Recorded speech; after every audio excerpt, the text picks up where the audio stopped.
छोटे छोटे संकल्प हमारी दिनचर्या को नियंत्रित करने का बड़ा काम कर सकते हैं। सुबह उठने के बाद अगर हम दिन भर के लिए कुछ सकारात्मक संकल्प लें तो पूरा दिन एक सजगता के साथ गुजरता है। जैसे हम एक छोटा संकल्प यही ले सकते हैं कि आज किसी से गुस्से से बात नहीं करेंगे या किसी के बारे में बुरा नहीं सोचेंगे। जब इन संकल्पों के साथ हम दिन भर की अपनी यात्रा शुरू करते हैं तो दिमाग के किसी कोने में हमारा संकल्प सक्रिय रहता है और हमारे विचारों और व्यवहार को नियंत्रित रखता है। याद रखें कि जैसे संकल्प हम लेते हैं हमारा पूरा व्यक्तित्व उसी के मुताबिक उन्नति होती जाती है। राजा जनक की बेटी और राजा दशरथ की पुत्र वधू सीता। अलौकिक विवाह हुआ परंतु मिला वनवास, फिर वनवास में भी अपहरण, फिर अग्नि परीक्षा, अंत में भी गर्भवती सीता को देखना पड़ा परिवार वियोग। यही तो है जिंदगी। पृथ्वी पर राज करने वाले पिता और ससुर चाहकर भी, साधन देकर भी सीता को सुख नहीं दे पाए। फिर एक साधारण मनुष्य कैसे अपनी संतान को उनके अपने कर्म के बिना सुख दे सकता है। तन मन धन से प्रयास करते रहे परंतु यह भूल मत जाए कि किसी को सुख उसके अपने कर्म से ही मिलता है, दूसरे के कर्म से नहीं। पितामह भीष्म के जीवन का एक ही पाप था कि उन्होंने समय पर क्रोध नहीं किया और जटायु के जीवन का एक ही पुण्य था कि उसने समय पर क्रोध किया। परिणाम स्वरूप एक को बाणों की शैया मिली और एक को प्रभु श्री राम की गोद। अतः क्रोध भी तब पुण्य बन जाता है जब वह धर्म और मर्यादा के लिए किया जाए, और सहनशीलता भी तब पाप बन जाती है जब वह धर्म और मर्यादा को बचा ना पाए। जब कोई इंसान दुनिया से विदा होने लगता है तो तुरंत उसके कपड़े, उसका बिस्तर, उसके द्वारा इस्तेमाल किया हुआ सभी सामान उसी के साथ घर से निकाल दिए जाते हैं। पर कभी कोई उसके द्वारा कमाया गया धन दौलत, प्रॉपर्टी, उसका घर, उसका पैसा, उसके जेवरात आदि, इन सब को क्यों नहीं छोड़ते, बल्कि गले का हार, सोने के अंगूठी भी खींच कर निकाल लिया जाता है। इससे पता चलता है कि रिश्ता किन चीजों से था। लेकिन आपके द्वारा कमाया हुआ पुण्य परोपकार, आपका नाम इसे कोई नहीं छीन सकता। इसलिए दोस्तों, हाड जले ज्यों लकड़ी, केस जले ज्यों घास, कंचन जैसी काया जल गई कोई ना आया पास। इसलिए मित्रों, ऐसा काम करो कि मरने के बाद लोग तुम्हारे धन के कारण नहीं, मन के कारण नाम ले। दान और पुण्य एकांत में होना चाहिए। जैसे तुम स्नान सड़क या चौराहे पर नहीं वरन बंद बाथरूम में करते हो, वैसे ही दान पुण्य गुप्त होना चाहिए। पुण्य की किसी को खबर नहीं लगने देना चाहिए, क्योंकि पुण्य छिपाने से बढ़ता है और बताने से मरता है। पुण्य बड़ा शर्मीला है। पुण्य और दान छपाकर नहीं, छिपाकर करना चाहिए। तुम्हारे घर के अंदर कूड़ा कचरा जमा हो और उसे फेंकना हो तो क्या तुम इसका अखबार में विज्ञापन करते हो? जीवन में सफल होना है तो 4 वाक्यों को कचरे के डिब्बे में डाल दो। 1. लोग क्या कहेंगे। 2. मुझसे नहीं होगा। 3. अभी मेरा मूड नहीं। और 4. मेरी तो किस्मत ही खराब है। ये वे 4 वाक्य है जो आदमी को आगे नहीं बढ़ने देते। चलो उठो, आगे बढ़ो। क्यों सुस्त पड़े हो? जो पाना है उसे पाने के लिए पूरी ताकत झोंक दो। तुम्हें आगे बढ़ने से कोई नहीं रोक सकता। सच्ची घटना पर आधारित एक कहानी बता रहे हैं। रात के 2:30 बजे था। एक सेठ को नींद नहीं आ रही थी। कार निकाली, मंदिर में जाकर भगवान के पास बैठता है और प्रार्थना करता है। एक दूसरा आदमी भगवान की मूर्ति के सामने बैठा था, मगर उसका उदास चेहरा, आंखों में करुणा दर्श रही थी। सेठ ने पूछा, क्यों भाई, इतनी रात को मंदिर में क्या कर रहे हो? आदमी ने कहा, मेरी पत्नी अस्पताल में है। सुबह यदि उसका ऑपरेशन नहीं हुआ तो वह मर जाएगी और मेरे पास ऑपरेशन के लिए पैसा नहीं है। उसकी बात सुनकर सेठ ने जेब में जितने रुपए थे वह उस आदमी को दे दिए। अब गरीब आदमी के चेहरे पर चमक आ गई थी। सेठ ने अपना कार्ड दिया और कहा, इसमें फोन नंबर और पता भी है और जरूरत हो तो निसंकोच बताना।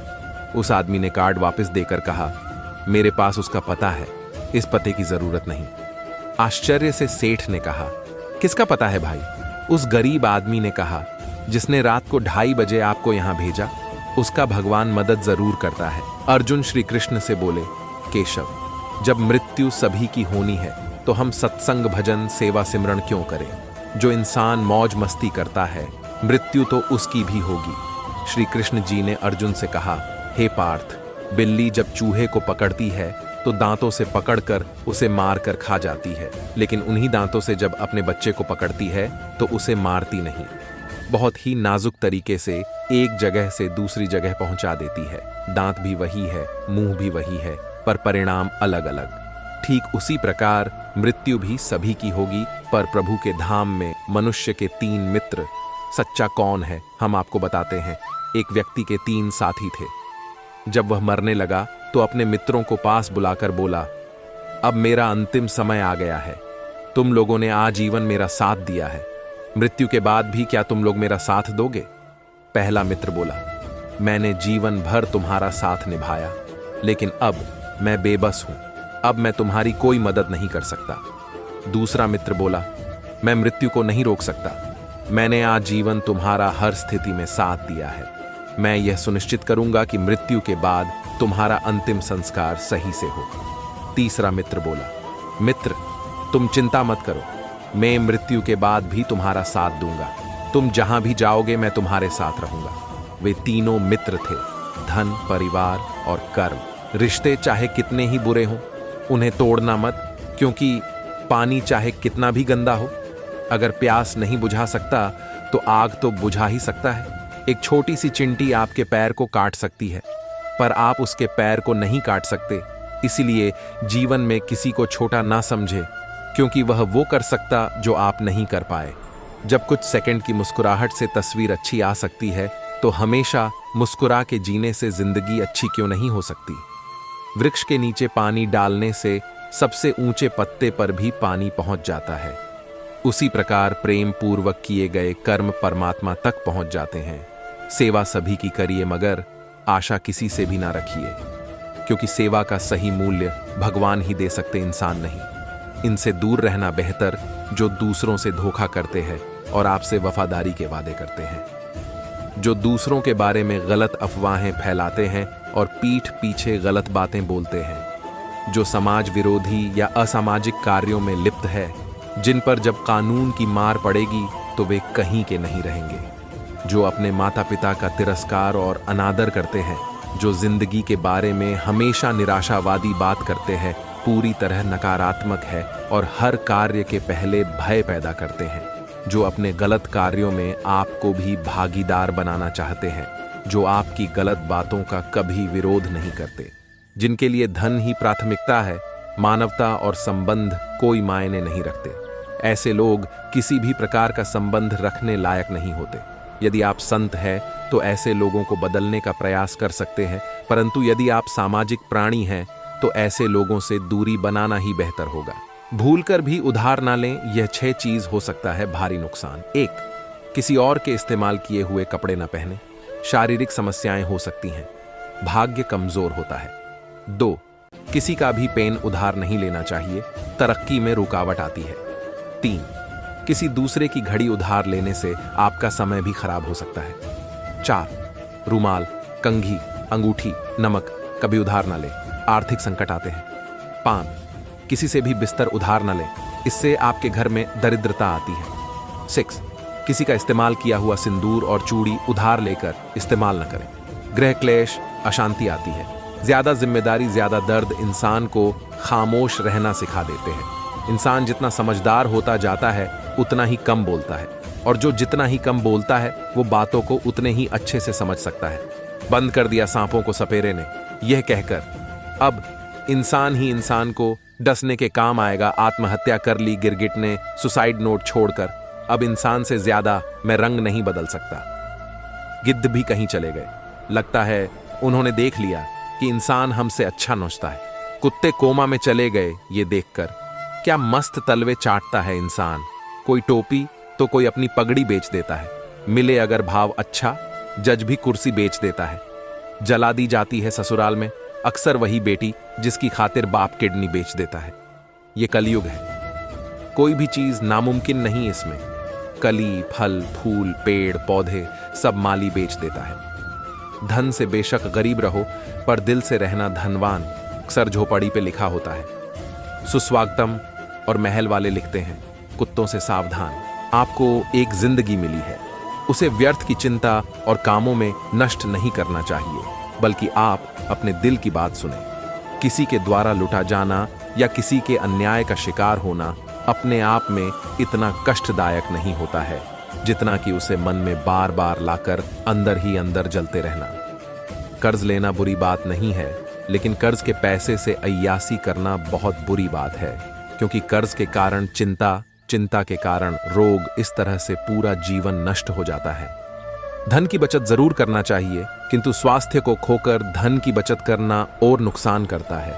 आपके द्वारा बचत सारा धन बीमारियों के इलाज में खर्च हो जाता है, चूंकि स्वास्थ्य ही धन है। समय के अनुसार आपको काम करना चाहिए। जो व्यक्ति बदलते समय के साथ नहीं बदलते हैं, उन्हें समय पीछे छोड़कर आगे निकल जाता है। काम छोटा हो या बड़ा, इसकी कभी चिंता नहीं करनी चाहिए, न ही इस पर शर्म करना चाहिए। हो सकता है कि कोई छोटा काम ही आपको बड़ा बना दे। जीवन के 5 सत्य वेंग। कोई फर्क नहीं पड़ता कि आप कितने खूबसूरत हैं, क्योंकि लंगूर और गोरिल्ला भी अपनी ओर लोगों का ध्यान आकर्षित कर लेते हैं। दो, कोई फर्क नहीं पड़ता कि आपका शरीर कितना विशाल और मजबूत है, क्योंकि श्मशान तक आप अपने आप को नहीं ले जा सकते। 3, आप कितने भी लंबे क्यों ना हो, मगर आने वाले कल को आप नहीं देख सकते। 4, कोई फर्क नहीं पड़ता कि आपकी त्वचा कितनी गोरी और चमकदार है, क्योंकि अंधेरे में रोशनी की जरूरत पड़ती ही है। 5, कोई फर्क नहीं पड़ता कि आप कितने अमीर हैं और दर्जनों गाड़ियां आपके पास है, क्योंकि घर के बाथरूम तक आपको चल के ही जाना पड़ेगा। इसलिए संभल के चलिए। जिंदगी का सफर छोटा है। 3 चीजों में मन लगाने से उन्नति होती है: ईश्वर, परिश्रम और विद्या। 3 चीजों को कभी छोटी ना समझे: बीमारी, कर्जा और शत्रु। तीनों चीजों को हमेशा वश में रखो: मन, काम और लोभ। 3 चीजें निकलने पर वापस नहीं आती: तीर कमान से, बात जुबान से और प्राण शरीर से। 3 चीजें कमजोर बना देती है: बदचलनी, क्रोध और लालच। 3 चीजें कोई चुरा नहीं सकता: अकल, चरित्र और हुनर। परमात्मा के पास बैठिए इतने गहरे भाव से कि आंसू आ जाए। किसी प्रकार की कोई आकांक्षा या मांग न रखें। परमात्मा का होना ही आशीर्वाद है, मांगना नहीं पड़ता। उनके पास होने से ही सब मिल जाता है। जैसे फूल के पास जाओ, खुशबू अपने आप ही मिलने लगती है। परमात्मा ने सारी व्यवस्था पहले ही की हुई, मांगने की जरूरत ही नहीं है। बस उनके पास जाना है, उनकी शरणागति स्वीकार कर लेना, उनके बताए मार्ग पर चलना। हमारा कर्तव्य बस इतना ही है, बाकी सब कुछ स्वयं ही हो जाता है। ईश्वर ने मनुष्य के निर्माण के समय सभी चीजें मनुष्य को दे दी, लेकिन उस समय एक चीज नीचे गिर गई, जिसे भगवान ने पैर के नीचे दबा दिया। मनुष्यों के जाने के बाद लक्ष्मी ने पूछा, भगवान आपने पैर के नीचे क्या छुपाया जो आपने इंसानों को नहीं दिया? तब भगवान ने कहा, मैंने पैरों के नीचे शांति छिपाई है। इंसान इसके लिए हमेशा तरसता रहेगा, वह सभी जगह से नाकाम होगा, आखिर में उसे मेरे चरणों में ही प्राप्त होगी। एक साधु ने एक कुत्ते से कहा कि तू है तो बहुत वफादार, परंतु तेरे में 3 कमियां हैं। 1, तू पेशाब हमेशा दीवार पे ही करता है। 2, तू भिखारी को देखकर बिना बात के ही भौंकता है। 3, तू रात को भौंक भौंक के लोगों की नींद खराब करता है। इस पर कुत्ते ने बहुत ही बढ़िया जवाब दिया। कुत्ता बोला, ऐ साधु सुन, 1, जमीन पर पेशाब इसलिए नहीं करता कि कहीं किसी ने वहां बैठकर पूजा की हो। 2, भिखारी पर इसलिए भौंकता हूं कि वो भगवान को छोड़कर लोगों से क्यों मांगता है, जो कि खुद भिखारी भगवान से क्यों नहीं मांगता। 3, और रात को इसलिए भौंकता हूं कि हे पापी मनुष्य, तू इस भ्रम की नींद में क्यों सोया हुआ है? उठ, अपने उस प्रभु को याद कर जिसने तुझे इतना सब कुछ दिया है। अंधेरे में 1 करोड़ का हीरा गिर गया था, उसे ढूंढने के लिए 5 रुपए की मोमबत्ती ने सहयोग किया। अभी बताओ, वह RS5 रुपये की एक छोटी सी मोमबत्ती थी तो हीरा मिला। अगर उस समय मोमबत्ती काम नहीं करती तो हीरा कहीं गुम हो जाता। मोमबत्ती की तरह इंसान भी है। इंसान कितना भी छोटा हो, अगर वह सही वक्त पर काम आता है तो वह इंसान छोटा नहीं, सबसे बड़ा आदमी कहलाता है। जो परिस्थिति हो उसी का सदुपयोग कीजिए और कुछ करने की आवश्यकता नहीं। बस निश्चय रखिए, भगवान जो करा रहे हैं वही करा रहे हैं। अपनेपन का अभिमान क्यों लाते हैं? सांसारिक दृष्टि में जब एक छोटे बालक को बुद्धिमान पुरुष 1 शेर, 2 शेर, 5 शेर ही उठाने को कहेगा, मन नहीं, तब बुद्धि के परम कारण भगवान तो सब जानते हैं। वे कब कहेंगे यह करो वह करो जो तुम्हारी सामर्थ्य के बाहर है? वे तो कहते हैं जितना तुम कर सको आसानी से करो, पर करो ईमानदारी से। उसमें कुछ बचाकर, छिपाकर मत रखो। बहुत फर्क है अकेलापन व एकांत में। अकेलापन इस संसार में सबसे बड़ी सजा है और एकांत सबसे बड़ा वरदान। अकेलेपन में छटपटाहट है, एकांत में आराम। अकेलेपन में घबराहट है, एकांत में शांति। जब तक हमारी नजर बाहर की ओर है तब तक हम अकेलापन महसूस करते हैं। जैसे ही नजर भीतर की ओर मुड़ती है तो एकांत का अनुभव होने लगता है। ये जीवन और कुछ नहीं, वस्तुतः अकेलेपन से एकांत की ओर एक यात्रा ही है। ऐसी यात्रा जिसमें रास्ता भी हम हैं, राही भी हम हैं और मंजिल भी हम ही हैं। गुरु से शिष्य ने कहा, गुरुदेव, एक व्यक्ति ने आश्रम के लिए गाय भेंट की है। गुरु ने कहा, अच्छा हुआ, दूध पीने को मिलेगा। एक सप्ताह बाद शिष्य ने आकर गुरु से कहा, गुरु, जिस व्यक्ति ने गाय दी थी आज वह अपनी गाय वापस ले गया।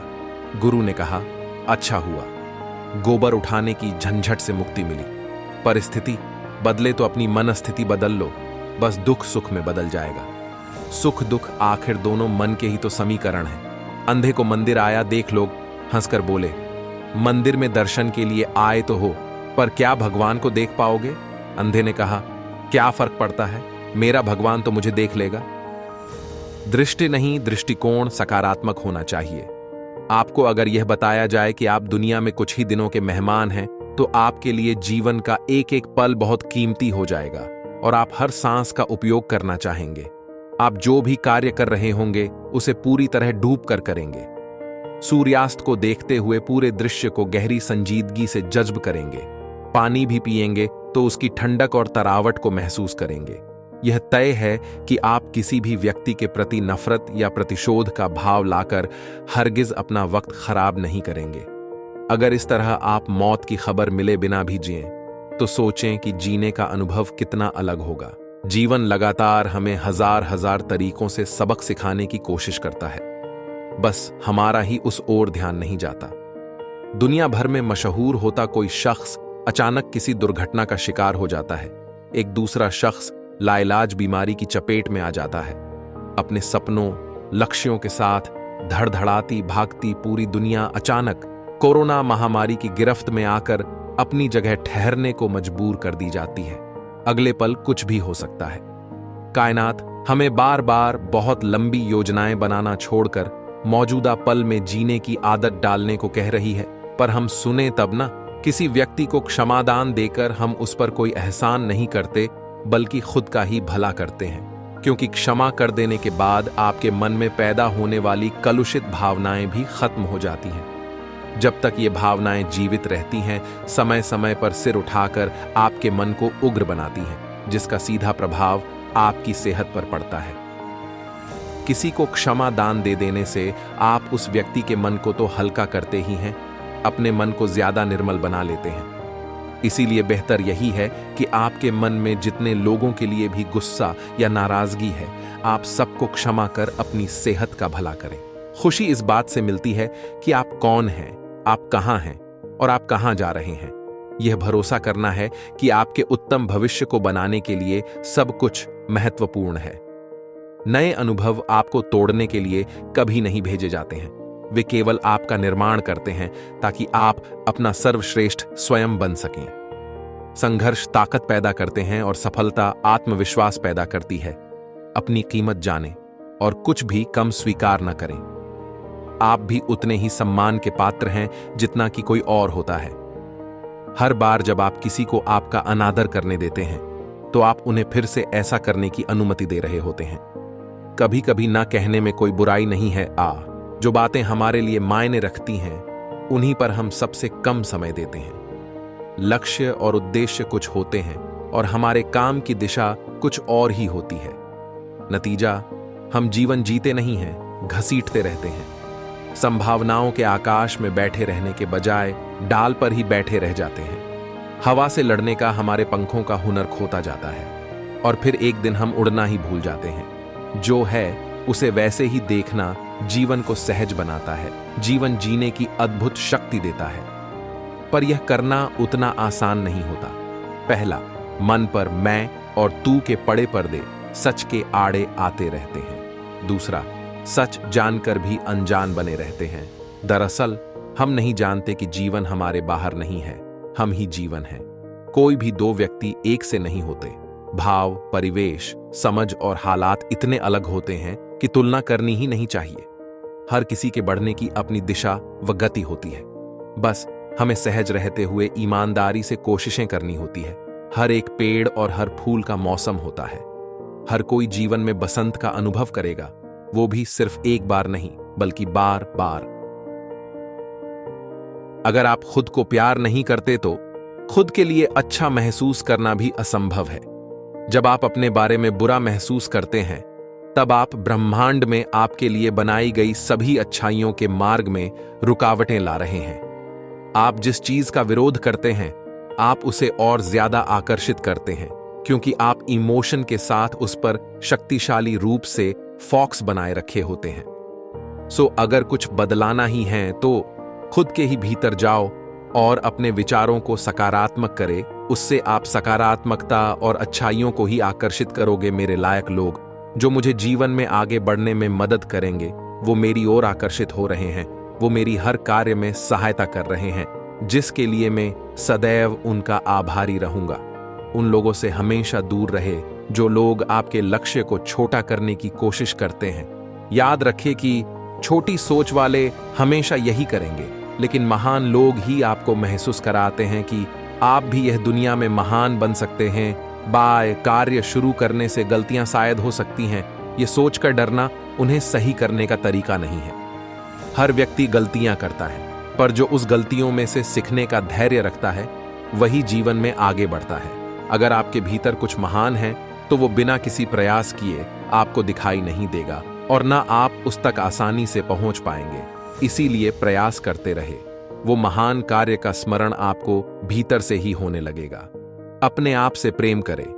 अपने आप को पहचाने कि आप एक अच्छे और नेक इंसान हैं। अपनी भूतकाल की गलतियों के लिए खुद को माफ करें। आप हर दिन कुछ ना कुछ नया सीख रहे हैं। बस खुद पे विश्वास बनाए रखें और आम जीवन में अच्छे इंसान बनने की कोशिश जारी रखें। हमेशा सबसे कठिन कार्य होता है। हमें अपने मन में शंकाओं को दूर करने की जरूरत है, ताकि हम आत्मविश्वास के साथ आगे बढ़ सकें। जब आप कुछ कार्य शुरू करें, तब सब कुछ सही हो, ऐसी कोई आवश्यकता नहीं है। ज्यादा मत सोचे, बस वो कार्य शुरू करें और अपने लक्ष्य की ओर आगे बढ़ते हुए सिर्फ पहला कदम उठाइए। सकारात्मक रहने का तरीका। जैसे ही आपको पता चलता है कि आप एक नकारात्मक विचार सोच रहे हैं और वो विचार आपको प्रभावित करे, उससे पहले ही आपके विचारों को किसी ऐसी चीज पर ले जाए जिसके लिए आप हमेशा सकारात्मक रहते हो। वो नकारात्मक विचार अपने आप दूर हो जाएगा। इस सप्ताह मेरे साथ कुछ असाधारण और चमत्कारिक होने वाला है। मैं अपने जीवन में कुछ न कुछ नया प्राप्त करने के लिए तैयार हूं। मैं अपने साथ होने वाली अच्छी चीजों के लायक हूं और मैं वो चीज को प्राप्त करने के लिए तैयार हूं। यह आने वाला सप्ताह मेरे लिए खास होने वाला है। परिवर्तन कठिन होता है, आपसे गलतियां भी होगी, आप बदलाव से डरेंगे, आप थका हुआ महसूस करेंगे, आप रुकना चाहेंगे, लेकिन इससे पहले कि आप वो प्रयत्न करना ही छोड़ दें, भरोसा रखें कि यह कार्य आपके लिए अब तक का सबसे अच्छा काम होगा। आप जो कुछ भी करते हैं वह आपके द्वारा किए गए चयन पर ही आधारित होता है। ना उसमें आपके माता पिता जिम्मेदार हैं, ना आपके पिछले रिश्ते। आप और केवल आप ही अपने हर निर्णय और चुनाव के लिए जिम्मेदार हैं। अपने भीतर छुपे वो गहरे दुहक और चिंताओं को अपने करीबी दोस्त या परिवार के साथ शेयर करके मन को हल्का कर दे, क्योंकि याद रखे कि जब तक मन में पुराने दुहक एवं चिंताएं रहेगी, तब तक मन को पूर्णतः शांति और सकारात्मकता नहीं मिल पाएगी। जब शब्द हार जाते हैं तो मौन प्रकट होता है। जब मौन थक जाता है तब विश्राम उदित होता है। जब विश्राम पूर्ण होता तो आनंद फलित होता है। जब आनंद गहन होता है तब ईश्वरीय अनुभूति होती है। जब भी हिम्मत टूटे तो एक बात हमेशा याद रखना, चाहे कोई आपके साथ हो या ना हो, पर ईश्वर आपके साथ है और हमेशा रहेंगे। एक दिन मैं सड़क से जा रहा था। रास्ते में एक जगह बोर्ड लगा था, ईश्वरीय किराने की दुकान। मेरी जिज्ञासा बढ़ गई, क्यों ना इस दुकान पर जाकर देखूं इसमें बिकता क्या है। जैसे ही यह ख्याल आया, दरवाजा अपने आप खुल गया। मैंने खुद को दुकान के अंदर पाया। सबसे पहले धीरज खरीदा, फिर प्रेम भी ले लिया, फिर समझ भी ले ली, फिर 1-2 डिब्बे विवेक भी ले लिया। आगे जाकर विश्वास के 2-3 डिब्बे उठा लिए। मेरी टोकरी भरती गई। आगे गया पवित्रता मिली, सोचा इसको कैसे छोड़ सकता हूं। फिर शक्ति का बोर्ड आया, शक्ति भी ले ली। हिम्मत भी ले ली, सोचा हिम्मत के बिना तो जीवन में काम ही नहीं चलता। जरा सी जिज्ञासा रखते हैं, द्वार अपने आप खुल जाते हैं, खोलने नहीं पड़ते। मैंने दुकान के अंदर देखा, जगह जगह देवदूत खड़े थे।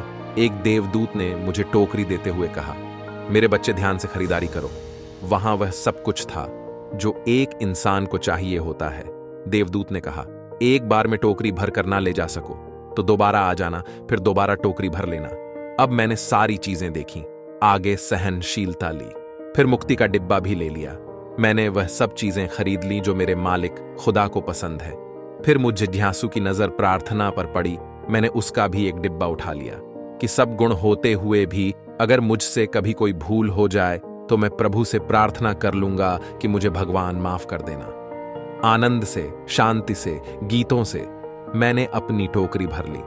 फिर मेन काउंटर पर गया और देवदूत से पूछा, श्रीमान मुझे इन सब सामान का कितना बिल चुकाना है? देवदूत बोला, मेरे बच्चे, यहाँ के बिल को चुकाने का ढंग भी ईश्वरीय है। अब तुम जहां भी जाना इन चीजों को भरपूर बांटना और लुटाना। इन चीजों का बिल इसी तरह चुकाया जाता है। कोई कोई विरला इस दुकान में प्रवेश करता है। जो प्रवेश कर लेता है वह माला माल हो जाता है। वह इन गुणों को खूब भोगता भी है और लुटाता भी है। मैंने कभी यह नहीं कहा कि आप अपने संबंधों के धागे काट दीजिए। यह बेहद अफसोस की बात है कि फिलहाल आपके संबंधों के धागे बहुत कम लोगों से जुड़े हैं। इनका विस्तार कीजिए। इन धागों को आप कुछ लोगों से जोड़ने के बजाय धरती पर मौजूद हर प्राणी से जोड़ने की कोशिश कीजिए। आखिर आप अपने धागे को काटना क्यों चाहते हैं? धागों को काटने की तो कोई वजह ही नहीं है। देखिए, जुड़ने और उलझने में फर्क है। जीवन को जानने का सिर्फ एक ही तरीका है, जीवन से जुड़ना। यह बात केवल आध्यात्मिकता से जुड़ी नहीं है। अगर आप जुड़ाव नहीं रखेंगे तो क्या जीवन में कभी किसी भी चीज के बारे में जान पाएंगे? आजकल लोगों में जुड़ाव की कमी दिखती है। जब आप जुड़ने में भेदभाव करते हैं तो यह उलझन बन जाता है।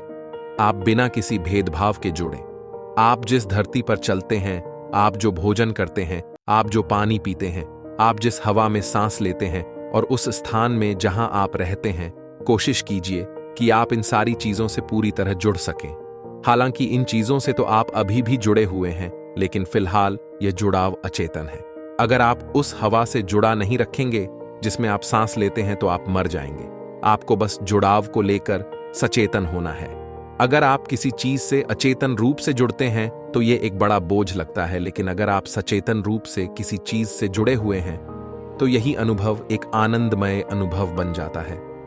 आज हमारे पास वैज्ञानिक प्रमाण है कि आपके शरीर के परमाणु का हर कण इस पूरे ब्रह्मांड के साथ संपर्क बनाए हुए है।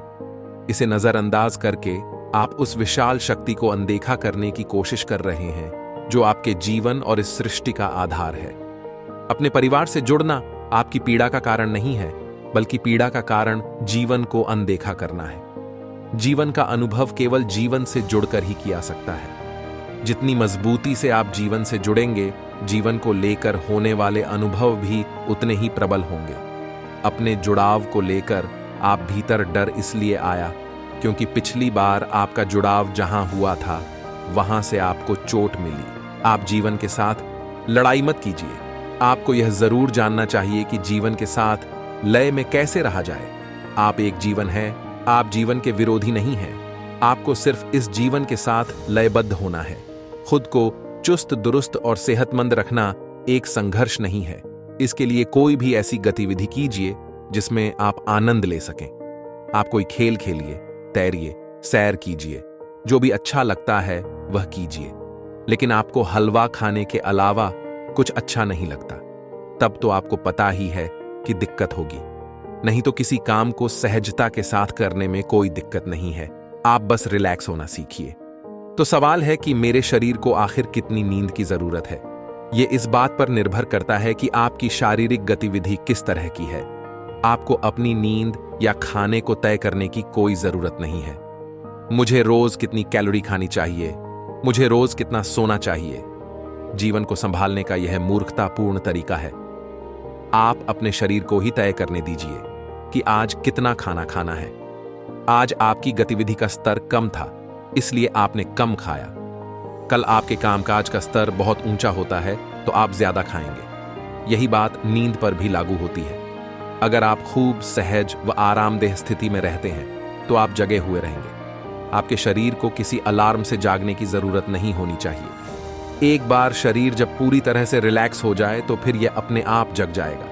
अगर जीवन जीने की ललक है तो आपके सिस्टम को ऐसा ही होना चाहिए, और अगर यह बिस्तर को एक कब्र के रूप में देख रहा है तो यह उससे बाहर नहीं आना चाहेगा। अगर आपको इस मौत से बाहर निकालने के लिए किसी की जरूरत पड़ती है तो यह खुद में एक समस्या है। आपको अपने शरीर और मन को ऐसा रखना चाहिए जिससे इनमें हमेशा जीने की चाहत बनी रहे। उनमें जिंदगी से भागने की चाहत नहीं होनी चाहिए। यह सब कुछ इस पर निर्भर करता है कि आप जीवन को किस तरह से ले रहे हैं। अगर आप एक खास तरह की मानसिक स्थिति में हैं जहां आप जीवन से बचना चाहते हैं तो नींद अच्छा जरिया बन जाती है। अगर किसी दिन उपवास करें तब आपको पता चलेगा कि भोजन की याद उपवास के दिन ही आती है। ऐसे भोजन की कोई याद आती है। आदमी भोजन कर लेता है और भूल जाता है।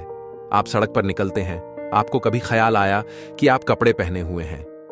एक दिन नग्न निकलकर सड़क पर देखें, तब आपको कपड़े ही कपड़े याद आएंगे। जबरदस्ती किसी चीज को रोका जाए तो वह स्मृति में गहन हो जाती है, जोर से आती है, प्रगाढ़ हो जाती है, उसका बल, उसकी ताकत बढ़ जाती है। इंद्रिय निग्रह या मन निग्रह जबरदस्तियां नहीं है, वैज्ञानिक ख्याल में ले लें। वैज्ञानिक विधियां हैं। इसे का सवाल नहीं है, समझ का सवाल है। और जो व्यक्ति मन से लड़ेगा वह कभी मन का मालिक ना होगा। जो व्यक्ति मन को समझेगा वह मन का मालिक तत्काल हो जाएगा। समझ सूत्र है, दमन नहीं। लेकिन हम लड़ते रहते हैं। एक आदमी को क्रोध आता है तो वह क्रोध को दबाता है कि क्रोध करना अच्छा नहीं है। शास्त्र में पढ़ा है, गुरुओं से सुना है, क्रोध करना बुरा है। क्रोध आता है, अब वह क्या करे, उसे दबा लेता है। दबाया हुआ और भीतर पहुंच जाता है। दबाया हुआ और रग रग, रोए रोए में फैल जाता है। दबाया हुआ नए रास्तों से निकलना शुरू हो जाता है। दबाया हुआ धीरे धीरे स्वभाव में जहर की तरह फैल जाता है। इसलिए देखें आप, जो आदमी को यह वहम हो कि मैंने तो क्रोध पर काबू पा लिया है, उसके आप रोए रोए में क्रोध को झलकता हुआ देखेंगे। जिस आदमी को ख्याल कि मेरा अहंकार बिल्कुल समाप्त हो गया है, मैं तो बिल्कुल विनम्र हो गया हूं, उसकी उसके चेहरे के भाव छाप पाएंगे। जिसमें आंख की झलक में जगह जगह आप अहंकार की मार्ग आदमी को ख्याल हो कि मैंने तो संसार को लात मार दी है, संसार को छोड़ दिया है, त्याग कर दिया है, उसको अगर आप थोड़ा भी गौर से देखेंगे तो उसे संसार में इस बुरी तरह फंसा हुआ पाएंगे जिसका हिसाब नहीं। संसार नहीं होगा उसके चारों तरफ तो भी फंसा हुआ पाएंगे, क्योंकि एक छोटी सी लंगोटी भी पूरा साम्राज्य बन सकती है। जो दबाया जाता है वह विषाक्त कर देता है। ईश्वर के बारे में लोगों का नजरिया बहुत ही अलग अलग होते हैं। दुनिया में कुछ ऐसी बेहद शक्तिशाली ताकतें हैं जो विश्वास करती हैं कि ईश्वर कहीं ऊपर स्वर्ग में है। उनसे मिलने के लिए आपको वहां जाना होगा। एक बार आपको भरोसा हो जाता है कि जीवन का सबसे बेहतर हिस्सा यहां नहीं है बल्कि कहीं और है, तो फिर आप एक खास तरीके से जीने लगते हैं। दुनिया में कुछ ऐसी ताकतें भी हैं जो देखती हैं कि सृष्टि अपने स्रोत से अलग हो ही नहीं सकती। अगर इस सृष्टि के सृजन में सृष्टा का हाथ है तो आपको बस इतना स्मार्ट बनना है कि आप उस सृजक ईश्वर का हाथ पकड़कर उसे नीचे खींच लें। आप उसका हाथ पकड़कर ऊपर की ओर मत चले जाइए, बल्कि उसका हाथ पकड़कर उसे नीचे की ओर खींच लीजिए ताकि वह हम सब लोगों के बीच में रह सके। उसे कोई विकल्प नहीं देना है। उसकी वजह है कि उसने हमें कोई विकल्प नहीं दिया। उसने हमसे नहीं पूछा था कि हम बनना, रचे जाना चाहते हैं या नहीं। तो फिर हमें उससे पूछने की क्या जरूरत है कि वह नीचे आना चाहता है या नहीं। हम जिस संस्कृति से आते हैं उसमें हम उसे कोई विकल्प देने में विश्वास नहीं करते। हमें उसके चेहरे से नकाब हटाना है ताकि वह सृष्टि की आड़ में छिपकर हमारे साथ अजीबोगरीब हरकतें न कर सके।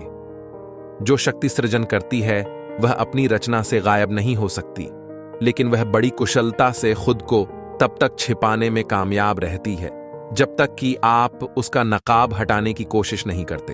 तो जिसे आप आध्यात्मिक प्रक्रिया कहते हैं वह उस ईश्वर पर पड़े पर्दे को हटाना है। बहुत से लोग जीवन के अनेक पलों में या फिर कई लोग अपने पूरे जीवन भर ऐसे जीते हैं मानो वे खुद में ही सब कुछ हैं।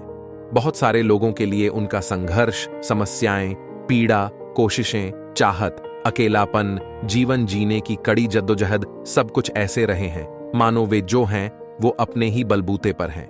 ऐसे में लोगों को एक विकल्प दिया गया कि वे किसी चीज पर विश्वास कर लें ताकि मनोवैज्ञानिक तौर पर उन्हें राहत मिल सके।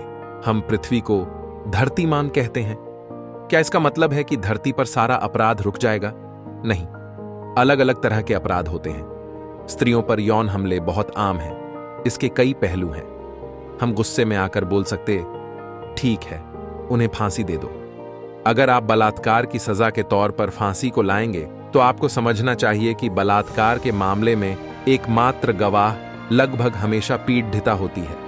अगर आप एक बलात्कारी को इस बात की गारंटी दें कि बलात्कार करके पकड़े जाने पर तुम्हें फांसी लगनी तय है, तो आपके ख्याल से वह क्या करेगा? वह उस एकमात्र गवाह को रास्ते से हटा देगा। तो कुछ कहने से पहले हमें सतर्क रहना चाहिए कि हम क्या कह रहे हैं। इसका मतलब यह नहीं है कि हम उनका समर्थन कर रहे हैं। सवाल बस यह है कि आपको समाधान चाहिए या कंगारू कोर्ट, हर किसी को फांसी पर लटका दो। हमें देखना चाहिए कि यह हो क्यों रहा है। पहली चीज यह है कि एक संस्कृति के रूप में भारत के लिए यह पहली पीढ़ी ही है जिसमें स्त्रियां वास्तव में सड़क पर निकल रही हैं, पुरुषों के साथ चल रही हैं और उनके करीब रहकर काम कर रही हैं। लोगों को इसकी आदत नहीं है। साथ ही लाखों युवा गांवों से शहरों में आ रहे हैं। उनके गांव में उनके लिए स्त्री का मतलब उनकी मां, उनकी मौसी, बुआ या दादी होती थी।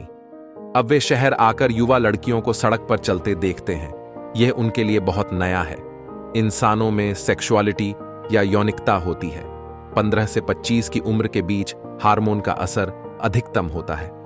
अगर कोई व्यक्ति अपने जीवन में खेल, कला, संगीत, शिक्षा जैसी चीजों में, बुद्धि के विकास और खुद को व्यक्त करने के दूसरे तरीकों में अनुशासित होता है, तो खुद को व्यस्त रखने के लिए बहुत सारी चीजें होती हैं। अगर आपको व्यस्त रखने के लिए कुछ नहीं है, सिर्फ आपके हार्मोन आपके भीतर उछल रहे हैं, फिर उसके बाद आप अपने गांव से शहर आते हैं और अचानक युवा लड़कियों को देखते हैं, आदमी पागल हो जाता है। अब वह अकेले शहर आता है, एक कमरे में 10 लड़कों के साथ रहता है, दिन रात एक बेकार और अमानवीय माहौल में काम करता है। वह बंदी शिविर की तरह होता है।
सलाह नहीं, साथ चाहिए। ये बातें समझनी चाहिए। एक बार एक पक्षी समंदर में से चोंच से पानी बाहर निकाल रहा था। दूसरे ने पूछा, भाई ये क्या कर रहे हो? पहला पक्षी बोला, इस समंदर ने मेरे बच्चे डुबो दिए, अब मैं इसे सुखा दूंगा। दूसरा पक्षी बोला, भाई तुमसे क्या यह समंदर सूखेगा? तुम तो बहुत छोटे हो, पूरा जीवन लग जाएगा। पहला बोला, देना है तो साथ दो, सिर्फ सलाह नहीं चाहिए। ऐसे ही अन्य पक्षी आते गए और सभी एक दूसरे को कहते रहे, सलाह नहीं साथ चाहिए। इस तरह हजारों पक्षी काम पर लग गए। ये देख भगवान विष्णु जी का वाहन गरुड़ भी वहां जाने लगा। भगवान बोले, तुम वहां जाओगे तो मेरा काम रुक जाएगा, और तुम पक्षियों से तो वो समंदर सूखना भी नहीं है। गरुड़ बोले, प्रभु सलाह नहीं साथ चाहिए। फिर क्या, जैसे ही विष्णु जी आए समंदर सुखाने, समंदर डर गया और उसने उस पक्षी के बच्चे लौटा दिए। इसलिए सिर्फ सलाह नहीं, साथ दीजिए।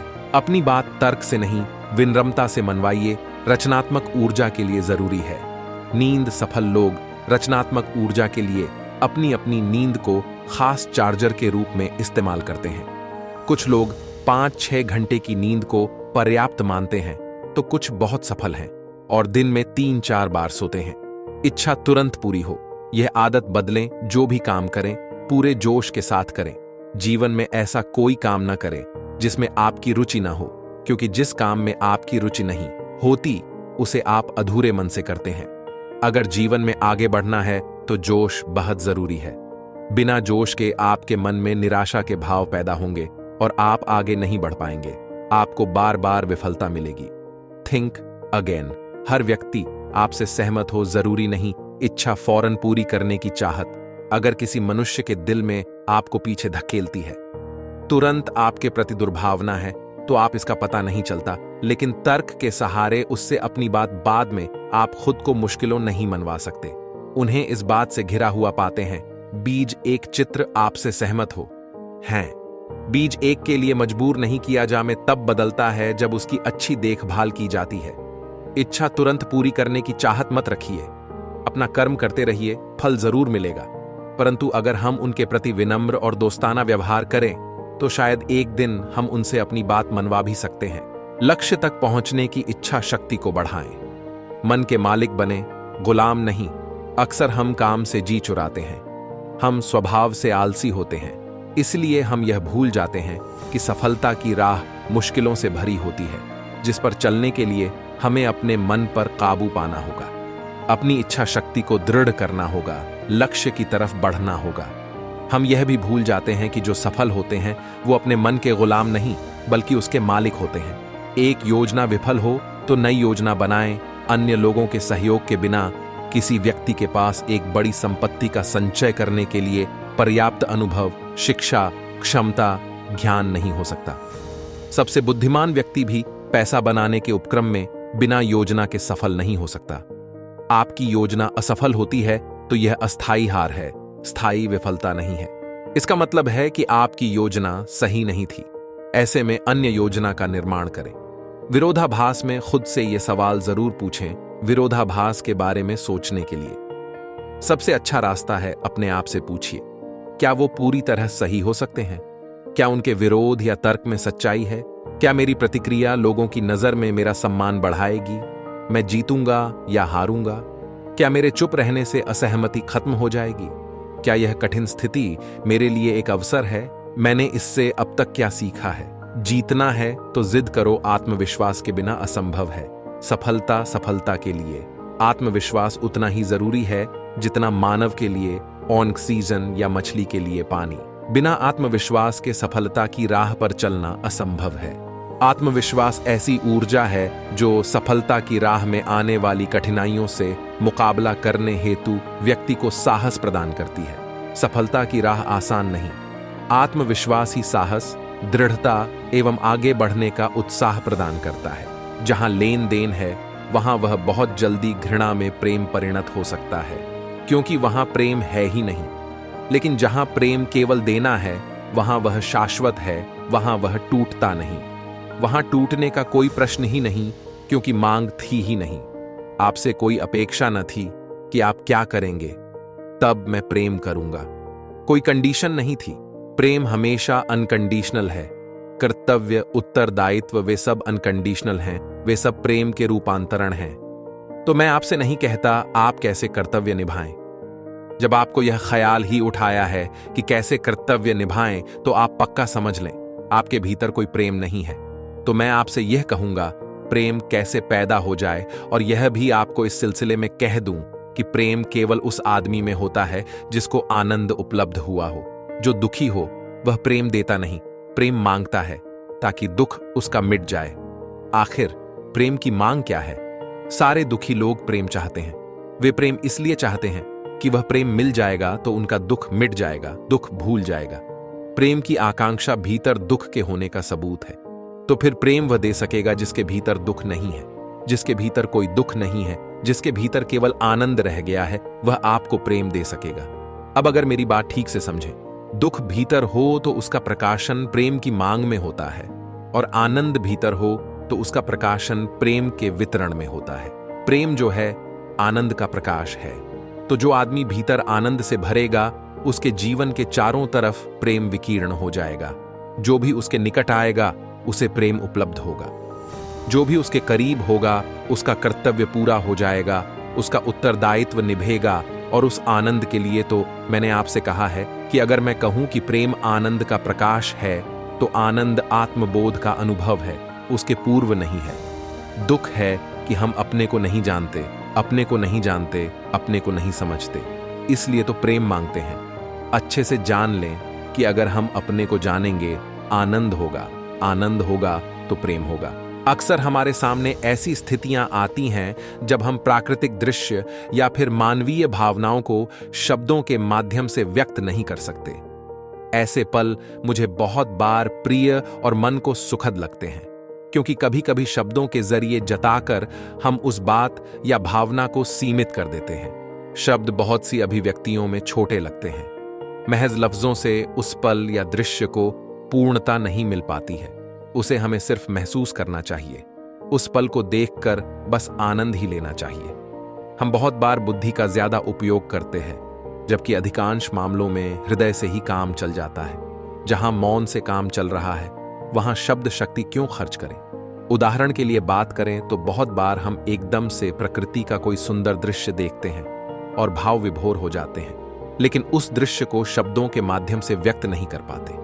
शब्द शक्ति और अभिव्यक्ति अच्छी बात है, किंतु कभी कभी ऐसा नहीं भी करना चाहिए, क्योंकि उस दृश्य के सौंदर्य का वास्तविक आनंद उसे धैर्यपूर्वक निहारने में ही निहित है। उस समय जब हमें दिल से काम लेना होता है, जबकि हम दिमाग को दौड़ाने की कोशिश करते हैं और उस सुंदर व सुखद पल के असली आनंद से वंचित रह जाते हैं। हमारा मन मस्तिष्क हमसे तर्क करने लगता है, जो कि हर परिस्थिति में सही नहीं होता है। मुस्कान की मधुरता को कैसे बांधेंगे? एक बच्चे की मधुर मुस्कान को परिभाषित करने के लिए शब्दों को ढूंढना मुश्किल है। इसी तरह कोई सुंदर फूल बगिया में खिला है तो उसे देखकर ही ज्यादा आनंद लिया जा सकता है, न कि बुद्धि बल का उपयोग कर उसे शब्दों की सीमाओं में बांधने से। किसी अच्छी कविता, कहानी, गीत, अच्छे व्यंजन का स्वाद, अपने गांव बहुत दिन बाद जाना, दादा दादी की बातें सुनना, अपने खेत की मेड़ पर धीमे धीमे टहलना, अपनी प्रिय स्मृतियों में खो जाना आदि स्थितियों को बताने के लिए जरूरी नहीं है कि शब्द मिलें ही। इन्हें अनुभव करके ही इनका महत्व समझा जाता है। बहरहाल, जहां सहजता में शब्दों के माध्यम से बात कही जा सके, वहां कहनी भी चाहिए, लेकिन जहां शब्द की सीमा व क्षमता समाप्त हो जाए, वहां से मौन व मधुर मुस्कान के माध्यम से ही अपनी बात अच्छे से बताई जा सकती है। अनियंत्रित मन हमें जीवन में नकारात्मकता की ओर ले जाता है। नियंत्रित मन हमें इस नकारात्मकता से बचाता है। जागरूकता मन को नियंत्रित करने का सबसे अच्छा तरीका है। मन को नियंत्रित करना एक दिन का काम नहीं है। इसके लिए नियमित और व्यवस्थित साधना की आवश्यकता होती है। जब यह नियंत्रित हो जाता है तो अंदर से ऐसा महसूस होता है जैसे परमात्मा की प्राप्ति हो गई है। आपका शरीर एक हथियार है और इसे अधिक मजबूत बनाने पर विचार करना चाहिए। आप केवल अपने मन और शरीर को मजबूत बनाने का विचार कीजिए। इससे आप जीवन के महासागर को पार करने में सक्षम होंगे। अपने आप में एक मजबूत विश्वास आपको धार्मिक बनाएगा। इससे आपको काफी खुशी का आभास होगा और आपका मन नियंत्रित रहेगा। चुपचाप बैठिए और मन को भटकने दीजिए जहां वह जाना चाहता है, परंतु आप अपने आप पर दृढ़ विश्वास रखिए कि आप अपने मन को सभी दिशाओं में देख रहे हैं। अब भगवान से मिलाप करने की कोशिश कीजिए, लेकिन सभी सांसारिक मोह माया या रिश्तों को त्याग कर। कुछ समय बाद आप देखेंगे कि आपका मन शांत झील की तरह शांत हो रहा है। यह प्रक्रिया मन के भटकने की गति को धीमा कर देगी। प्रत्येक दिन इसकी साधना कीजिए और अपने आप को पहचानिए। समय के साथ आपका मन आपके नियंत्रण में होगा। ध्यान का अर्थ है कि आपने अपने मन पर काबू पा लिया है। ध्यान मन को सभी आने वाली विचार तरंगों और दुनिया भर की मोह माया से निजात दिलाता है। इससे आपकी चेतना का विस्तार होता है। हर बार जब आप ध्यान करेंगे तो आप अपने विकास पथ पर अग्रसर होंगे। बाहरी और आंतरिक सभी इंद्रियां मनुष्य के नियंत्रण के अधीन होनी चाहिए। कड्डी साधना के जरिए ही मनुष्य उस मुकाम को हासिल करता है जहां वह प्रकृति के आदेशों व इंद्रियों के खिलाफ अपने मन को एकाग्रचित कर सकता है।